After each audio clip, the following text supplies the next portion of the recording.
The Green Sheet is a financial publication of the MWRA Advisory Board. This edition of the Green Sheet was created in January 2017 and focuses on the highlights of the first half of FY17. Overall spending for the first half of FY17 was $56.7 million, or 4.1% less than budget. Spending on wastewater and business operations was below budget, while waterworks spending was over budget. Turning first towards wastewater, spending was 12.4% less than budgeted. Wastewater treatment spending was over budget, but this was offset by other projects including construction delays on Caruso Pump Station and Chelsea Creek upgrades, as well as underspending on the Inflow and Infiltration II program and community-managed CSO projects. On the other side of the coin, waterworks spending was 5.5% over the year-to-date budget. Much of this overspending can be attributed to improving water distribution and pumping infrastructure.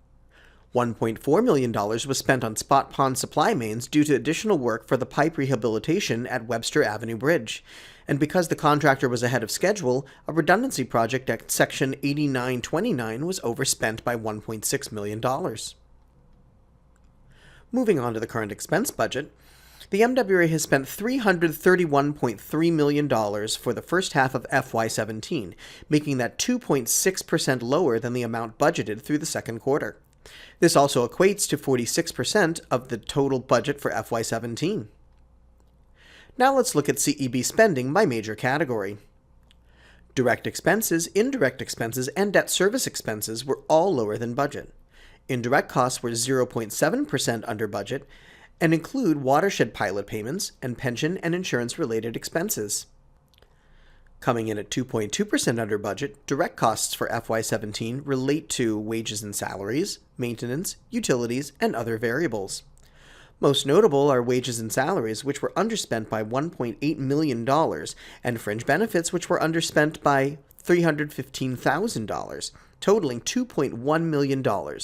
This was due to a number of factors, including the timing of filling vacant positions, as well as the compensation differential between new staff and retiring staff. Compare this to the Advisory Board's recommendation last year, which proposed that the authority should assume an attrition vacancy rate for these costs of $1 million. Higher maintenance costs were due to repairs from the Nut Island fire, as well as higher spending on MIS software. Earlier than anticipated maintenance was necessary on some sewer manhole rehabilitation projects. Meanwhile, debt service expenses were 3% under budget. These include principal and interest payments for fixed debt, SRF payments for the State Clean Water Trust, and variable rate debt, along with other expenses. Year-to-date, debt service expenses are $6.4 million below budget. As it has been an effective plan in the past, the Advisory Board expects the authority to continue to use the defeasance account strategy to prepay debt with any surplus from these line items. Ever present on the authority and the Advisory Board's radar is the issue of the Eversource Cross-Harbor cable. The authority is judiciously tracking the costs related to determining the cable location, excavating test pits, fuel use, overtime, and maintenance. The authority expects this first phase of reconnaissance will cost around $1.2 million during FY17. Phase 2, or the remediation phase, is estimated at $4.5 million to occur in FY18, with the potential to be higher depending on a number of factors yet to be determined. The Advisory Board maintains that the authority has already paid for this project and that these costs must be recovered in full. This has been an update on MWRA spending through the second quarter of FY17. You can view previous editions of the Green Sheet on our website, or feel free to contact us at any time.